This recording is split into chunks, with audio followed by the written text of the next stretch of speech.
Important topic पे जिसका नाम है विटामिन डी और उसके सप्लीमेंट्स। क्या इसकी उतनी आवश्यकता है हमारे शरीर को?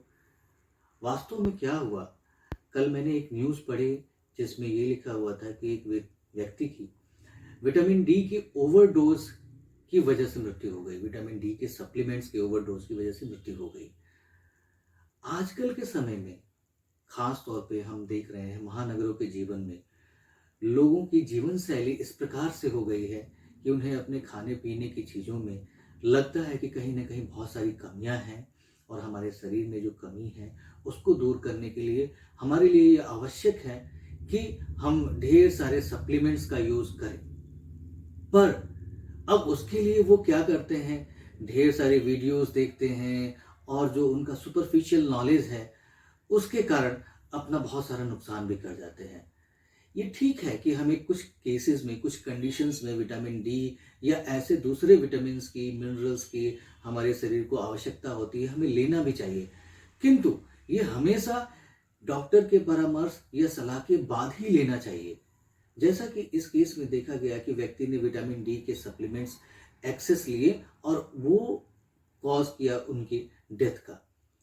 तो ये अब हम उस पे नहीं जा रहे हैं कि वो कैसे डेथ हुआ है, क्या हुआ है। वो कॉजेज काफ़ी गहराई के होते हैं जिसमें मेडिकल साइंस को बहुत डीपली जाना पड़ेगा। वो हमारा सब्जेक्ट नहीं है। हमारा सब्जेक्ट ये है कि हम आपको आगाह करें, आपको जागरूक करें। एज ए पेशेंट आप समझें कि किसी भी मेडिसिन, चाहे वो विटामिन्स की ही क्यों ना हो, उसका सप्लीमेंटेशन हमें तभी लेनी है जब हमारी डायग्नोसिस हुई है, हमारे ब्लड रिपोर्ट्स में पता चला है कि हाँ जी हमारे शरीर में उसकी कमी हुई है। क्या लेना है, कौन से सप्लीमेंट्स लेने हैं, कितनी मात्रा में लेना है, ये हमेशा किसी डॉक्टर की सलाह से लें ही, रजिस्टर्ड डॉक्टर की सलाह से लें। दूसरी बात, अब कैसे हम इससे बच सकते हैं? सबसे पहली बात तो आप ये ध्यान रखें कि हर केसेस में अगर विटामिन डी और कैल्शियम की डेफिशिएंसी है तो हर केसेस में ज़रूरत नहीं है कि हम सप्लीमेंट लें।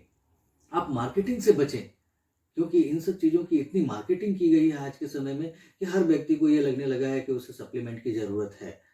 आप उससे बच सकते हैं और अपने खाने पीने की चीज़ों में सुधार करके नेचुरल तरीके से विटामिन डी ले सकते हैं। जैसा कि हमें सबको पता है कि हम धूप में बैठे हैं अगर सुबह की धूप में, तो हमारे शरीर में विटामिन डी की कमी पूरी होती है। हमारी बॉडी, हमारी स्किन खुद विटामिन डी बनाती है। पर इसका पूरा सच बहुत कम लोगों को पता है। तो आओ दोस्तों, आज हम जानते हैं कि विटामिन डी एक्चुअल में कैसे बनता है। हमारी बॉडी में जो हम घी खाते हैं, जिसके लिए आजकल आपको डराया जाता है, समझाया जाता है कि घी से कोलेस्ट्रॉल बनता है, बुरा होता है, हमारे ब्लड वेसल्स को नुकसान करता है, बट वो आधा सच है।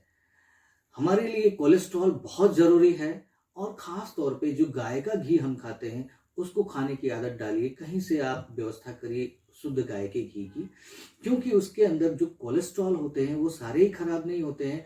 कुछ कोलेस्ट्रॉल बहुत अच्छे होते हैं और उन्हीं में एक कोलेस्ट्रॉल होता है 7 डिहाइड्रो कोलेस्ट्रॉल, जो कि सबसे ज़्यादा आवश्यक और ज़रूरी होता है विटामिन डी के सिंथेसिस के लिए। अगर आपकी ये बॉडी में नहीं है तो आप चाहे जितना धूप में बैठे, कभी भी विटामिन डी नहीं बनेगी।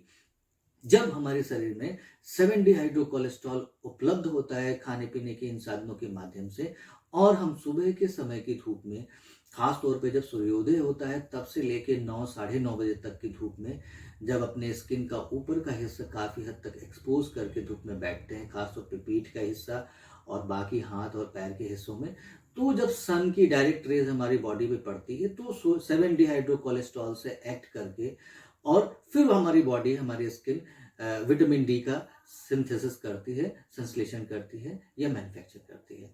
इस तरीके से जो विटामिन डी बनता है वो हमारी बॉडी में लंबे समय तक स्टोर होता है और हमारी हड्डियों को ताकत देता है। तो इस प्रकार से आप विटामिन डी नेचुरली बना सकते हैं, और वो नेचुरल विटामिन डी हमारे सप्लीमेंट से कई गुना अच्छा होता है। तो दोस्तों, इस प्रकार से हमें बचना है ओवर कंजप्शन ऑफ सप्लीमेंट से, और अपने आप को बचाना है, अपने परिवार को बचाना है। Thank you very much.